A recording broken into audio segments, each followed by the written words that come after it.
안녕하세요. 코리아그로입니다. 성공농사를 위해 우수한 품종의 선택과 기온 일조량 등 환경적인 관리도 매우 중요합니다. 하지만 영양관리가 제대로 되지 않으면 식물은 정상 생육이 되질 않고 결코 성공농사를 할 수 없습니다. 사람은 필요한 영양성분을 골라서 먹을 수 있지만 식물은 먹는 양분을 선택할 수가 없습니다. 질소만 많이 주면 식물은 열매는 안 맺고 키만 크게 될 것이고요. 반대로 인산가리만 많이 주면 생육이 억제될 수도 있습니다. 즉 식물은 사람이 주는 대로 먹게 되고 반응하게 되기 때문에 식물의 영양 공급에 대해서 더욱 신경을 써야 할 텐데요. 오늘은 이 양분 공급에 대한 기본적인 내용 몇 가지를 알아보겠습니다. 사람과 식물의 영양 공급은 당연히 서로 다르겠지만 또 달리 생각해 보면 비슷한 면도 있는 것 같은데요. 사람이 건강하게 오래 살려면 영양 성분을 골고루 섭취하고 적당히 소식을 해야 하듯이 식물도 마찬가지인 것 같습니다. 너무 많이 사용되는 퇴비 그리고 질소인산 가리 위주의 시비로 토양의 양분 균형이 깨져서 골고루 섭취하기가 어렵고 또 너무 많은 양분으로 과잉장애도 많이 발생하게 됩니다. 적당한 양, 균형 잡힌 양분 공급이 필요합니다. 그리고 사람도 음식을 섭취하기 어려울 때 링겔을 맞거나 음식을 통해서 다양한 영양 성분을 섭취하기 어려울 때 영양제를 섭취하듯이 식물의 경우도 뿌리가 제 기능을 못하고 있을 때 아니면 토양 속의 일반적인 비료 성분만으로 어떠한 증상을 해결하기 힘들 때 연면십이나 관주를 통해서 특수 성분을 공급하면 분명 큰 도움이 되기도 합니다. 식물에게 필요한 원소는 자연을 통해서 얻고 있는 탄소, 산소, 수소가 있고 토양이나 비료를 통해서 다량 원소, 차량 원소, 미량 원소를 얻을 수 있습니다. 그리고 식물에게 반드시 필요한 원소는 아니지만 있으면 식물에게 상당히 도움이 되는 유용 원소도 있습니다. 여러분은 이 성분들 중 토양에 얼마나 공급하셨나요? 물론 퇴비나 복합 비료를 사용하면 여기 있는 성분 대부분이 토양에 존재합니다. 하지만 퇴비나 복합 비료 위주의 사용은 다량 원소 위주의 공급이 되면서 상대적으로 이 차량 원소와 미량 원소와의 균형적인 공급이 되지는 못하고 또 여기 유용 원소들은 거의 공급되지 못합니다. 여기 유용 원소에 대해 잠깐 말씀을 드리면 물론 토양에는 규소가 많지만 대부분 식물이 흡수할 수 없는 형태로 존재합니다. 하지만 식물이 이용 가능한 규소는 이제 수도자기는 필수 성분이고 일반 작물에게도 광합성을 증진시켜주고 세포벽의 구주라 등으로 내병성을 향상시켜주는 등 생육에 큰 도움이 되고요. 이 코발트도 근권류에 존재하는 미생물을 활성시키는 데 도움을 주는 원소입니다. 그 밖에도 식물체를 분석하면 약 50에서 60가지의 성분이 검출되는데 필수 성분은 아니지만 토양을 통해서 상당히 다양한 성분들을 식물체가 흡수하게 됩니다. 그리고 우리는 이를 미네랄이라고 부르기도 합니다.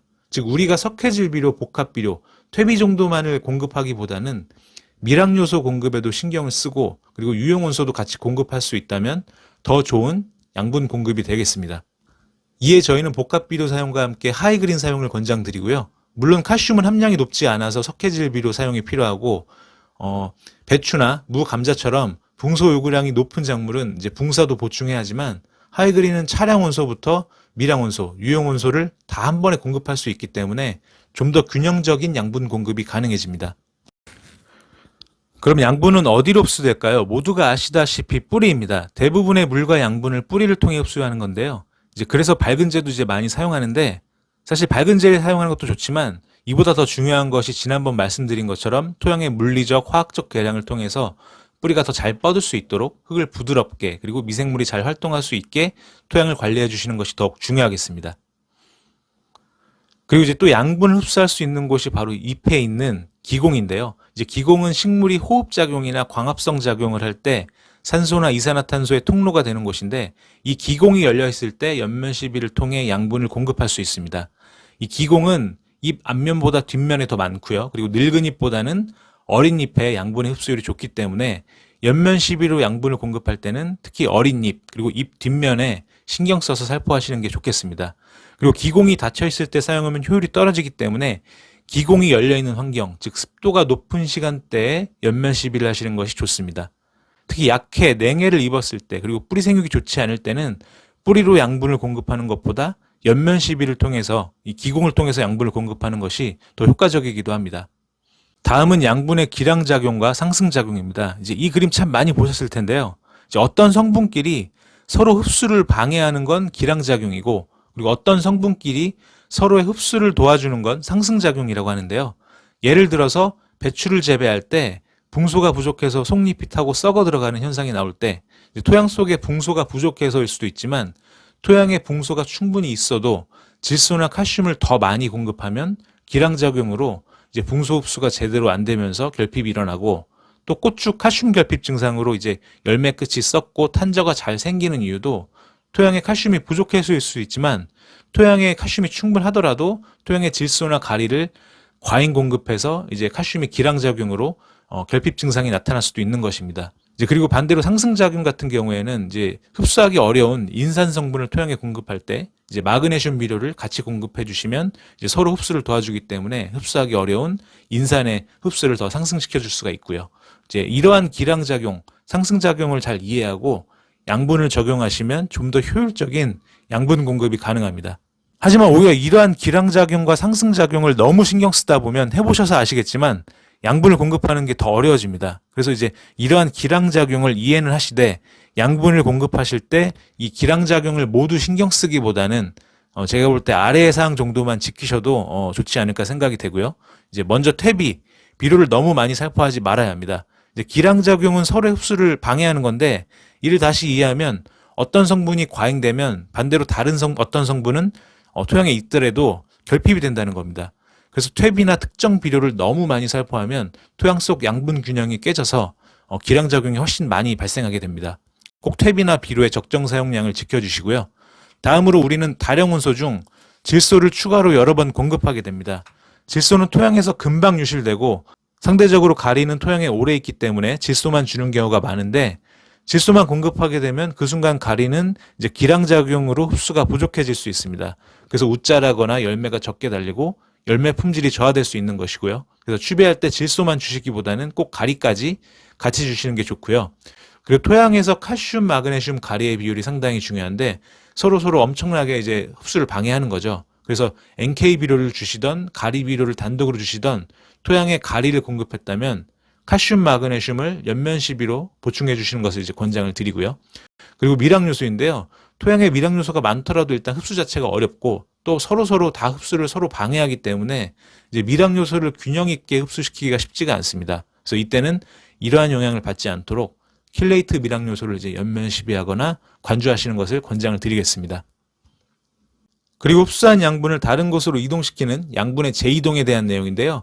이 내용도 알고 있으시면 양분을 공급할 때 좀 더 도움이 될 수 있는데요. 우선 식물은 물을 흡수할 때 물관을 통해서 필요한 곳으로 양분을 이제 이동시키는데요. 이 흡수된 양분은 이 췌간이라는 것을 통해서 다른 곳으로 이제 이동을 하는데, 예를 들면 잎이 낙엽하기 전에 양분을 줄기나 열매로 이동시키기도 하고, 어떤 양분이 이제 부족하면 생육을 유지하기 위해서 이제 늙은 잎에 저장되어 있는 양분을 새순이나 어린 잎 그리고 열매로 보내기도 합니다. 어떠한 양분이 결핍되었을 때 생육을 유지하기 위해서 양분을 어린 잎과 열매로 이제 보낸다고 말씀드렸는데요. 질소, 가리, 인산, 마그네슘은 이 체관을 통해서 이동성이 좋기 때문에 어떤 성분, 이 성분들이 이제 부족하게 되면 늙은 잎에 있는 양분을 이제 어린 잎과 열매로 보내기 때문에 결핍이 되면 이 늙은 잎에서 증상이 먼저 일어납니다. 하지만 철, 아연, 구리, 붕소, 칼슘 등은 이 체관을 통해서 이동이 좋지 않기 때문에 이 성분들이 결핍되면 바로 이제 어린 잎이나 생장점, 열매에서 증상이 나타나게 됩니다. 이 결핍되는 위치를 보고 다량 원소가 부족한지 미량 원소가 부족한지를 파악해 볼 수가 있고요. 특히 붕소 칼슘은 이제 새순이나 열매에서 이제 결핍 증상이 많이 나타나는데, 이 성분 붕소 칼슘은 체관을 통한 이동이 거의 되지가 않습니다. 그래서 오직 물을 흡수할 때만 흡수할 수가 있고, 이제 부족해도 다른 부분에서 이제 끌어다 쓸 수가 없는 것이죠. 그래서 토양이 건조하거나 과습되거나 뿌리가 제 기능을 못하면 물을 제대로 흡수하지 못해서 붕소와 칼슘 결핍이 그렇게 많이 일어나는 것입니다. 그래서 새순이 타거나 이제 순머지가 오고 열매 끝부분이 썩게 되는 증상이 나타나는 거죠. 그래서 가물거나 뿌리 기능이 좋지 않다면 더욱 이러한 체내에서 재이동이 되지 않는 미량 요소나 칼슘, 붕소를 이제 연면 시비로 많이 보충해 주시는 것이 상당히 도움이 됩니다. 양분 흡수가 잘 되려면 뿌리 호흡에 필요한 이제 충분한 산소 공급으로 지난번 말씀드린 토양의 물리적 계량의 중요성에 대해서 다시 한번 이제 신경 쓰시고, 그리고 이제 아무리 양질의 양분을 균형 있게 공급하더라도 지온이 15도 이상 되지 않으면 뿌리에서 양분을 제대로 흡수할 수가 없습니다. 지상부의 기온만 체크하지 마시고 꼭 지온도 꼭 같이 함께 체크하시기 바라고요. 그리고 이제 양분의 대부분은 물을 흡수할 때 함께 흡수됩니다. 그래서 토양이 건조하거나 과습 때도 수분 흡수가 잘 되지 않기 때문에 토양 수분 관리를 잘 해주시는 것도 이제 매우 중요하고요. 그리고 지난번 말씀드린 것처럼 토양의 화학적 계량의 중요성이죠. 토양 산도에 따라 양분의 흡수력이 많이 차이가 나기 때문에 토양의 적정 산도 유지도 매우 중요하겠습니다.